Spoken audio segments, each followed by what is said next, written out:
What's with this chilly weather? Oregon. Oregon. Real Oregon. Exactly. It'll be 65 later today. Like how much later? 3 hours? Okay, that's a little bit longer than I was hoping for. But, Mario, obviously Royce had 3 years under his belt before you guys got here, but have you been pleasantly surprised with just the level he's been back at? well, not only that, but the level of physicality that it brings to the offense, certainly it makes you different. It makes you different. I think, all those guys have really just kind of bought into being a physical offense and getting downhill, and he leads the charge. He's the one, and he's done a great job with it. How do you feel like this offense looks heading into Pac-12 play? Is it where you guys wanted them to be heading into conference? I don't know, but the standards are pretty high. So I think the day that we say, hey, you guys are here and we've done it, you don't want to get to that day. Are we progressing, going in the right direction? Yes. We're hitting a lot of the goals that we have set and surpassing some of them, but there's still so much room for improvement. It's all over the place. And I think when we hit on all cylinders, we'll be a pretty dangerous crew. Has there been a moment on this offense, specifically in non-con play, where you're like, this is what we want Oregon football to look like? You see it, no doubt about it. You see it, when we execute the right way, we're explosive, and the number of explosive plays have gone up significantly.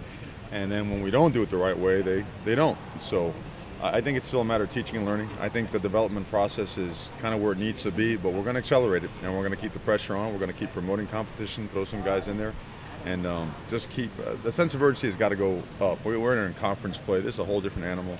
Everybody's got hope and life, and everybody's fired up to kind of go get this thing done. So we got to do our part to make sure we got the right mindset. How does your message change for your team then heading into conference play? It continues to intensify more and more. I mean, we're looking at every single week the exact same way. Nameless and faceless opponent, approaching it like Coach wants us to, and making sure we're in attack mode to play aggressive and confident. We're not flinching. We're not hesitating. We want to be aggressive and confident. Second week in a row, the offense sputtered in the second half. What's your take? Second week in a row. The offense sputtered in the second half. What's your take on? Well, it improved. It improved. Certainly we moved the ball a little bit better. Had a turnover on downs, and there was a little bit of improvement. So we want more. I don't think it's ever going to be enough. Execution still got to improve. We got to keep doing everything we can to help our guys execute. But it's football isn't complicated. People are. I think we're on the right track. We need to demand more, confront and demand from each other as coaches and players, and keep going in the right direction. But the positive improvement, the negative is you want more. Is it a fluke or is it a thing? A fluke? Or a thing? I don't think not many things are a fluke in football.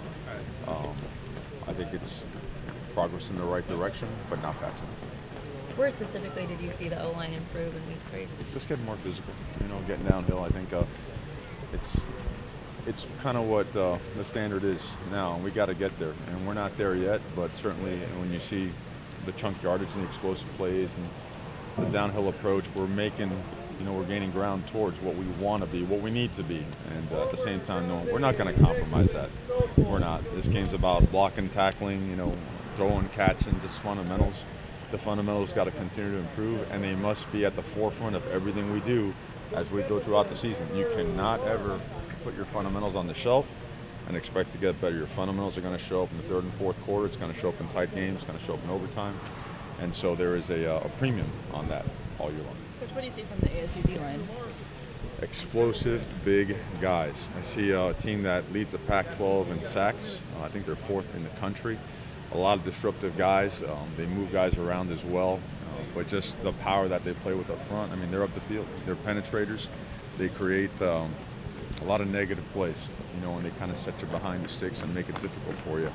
So they're certainly, I believe that the front is the strength of their defense. They're really impressive. They've always been a team, it seems like, that brings pressure under Todd Graham. Does that add an importance to protections, and maybe what do you do to kind of protect against guys and defense that bring a lot of pressure? I think pressure nowadays is just kind of part of the deal.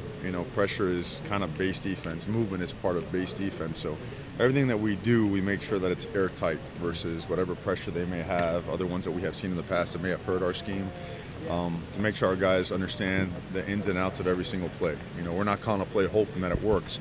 We're calling it knowing it has a high percentage of working, and if they bring something exotic, that we have a chance to have success on that play. So, and that's the most important part. These guys are learning now how to run a play and why we're doing it that way. What to do is automatic, but how and why is critical in the development of a football team. Good? Thank you. Thanks, Coach. Thanks, guys.